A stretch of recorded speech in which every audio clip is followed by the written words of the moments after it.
مواجهة نارية منتظرة في نصف نهائي كأس ملك أسبانيا. برشلونة يصطدم بأتلتيكو مدريد في قمة لا تقبل القسم على اتنين. كل فريق دخل المباراة وعينه على اللقب وهدفه التأهل للنهائي. في الفيديو ده هنتعرف على كل حاجة عن المباراة من موعدها وتوقيتها والقنوات الناقلة لها وأخبار كل فريق، فركز معاه للآخر. برشلونة بدأ مشواره في البطولة بقوة ووصل لنصف النهائي بعد فوز كبير على فالنسيا بنتيجة 5 في مباراة شهدت تألق اللاعبين الشباب اللي قدموا مستوى رائع. أما أتلتيكو مدريد فحقق فوز كاسح على ختافي بنتيجة 5-0 وأثبت إنه فريق جاهز للمنافسة على اللقب. دلوقتي الفريقين على موعد مع مواجهة من العيار الثقيل والخطأ فيها ممنوع.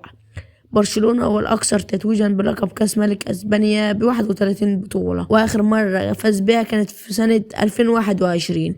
أما أتلتيكو مدريد فحقق البطولة 10 مرات، وكان آخر تتويج له في البطولة كانت سنة 2013، وده معناه إن الفريقين عندهم دوافع كبيرة للفوز والتتويج بالبطولة.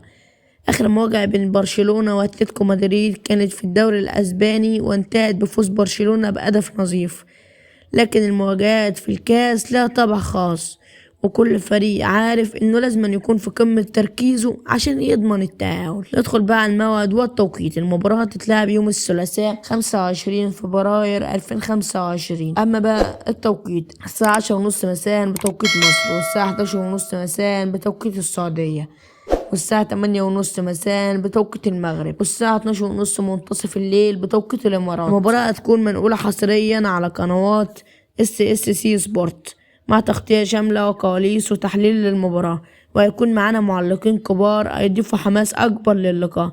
برشلونة دخل المباراة وهو بيعاني من غيابات مؤثرة أبرزها الحارس الأساسي تير شتيجن، بالإضافة إلى لاعب الوسط الشاب مارك برينال، وده ممكن يأثر على أداء الفريق في وسط الملعب. أما أتلتيكو مدريد فهو تقريبا مكتمل الصفوف ودخل اللقاء ده بأفضل تشكيلة ممكنة.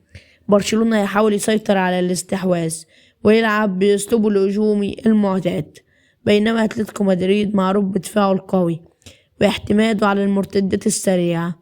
المواجهة دي هتكون تكتيكية جدا وأي خطأ ممكن يحسم اللقاء. تفتكروا مين اللي هيحسم المواجهة دي؟ يقدر يستغل الأرض والجمهور ويفوز، ولا أتلتيكو مدريد عنده رأي تاني؟ قولوا لنا توقعاتكم في التعليقات، ومتنسوش تعملوا لايك واشتراك في القناة عشان يوصلكم كل مواعيد المباريات المهمة. سلام.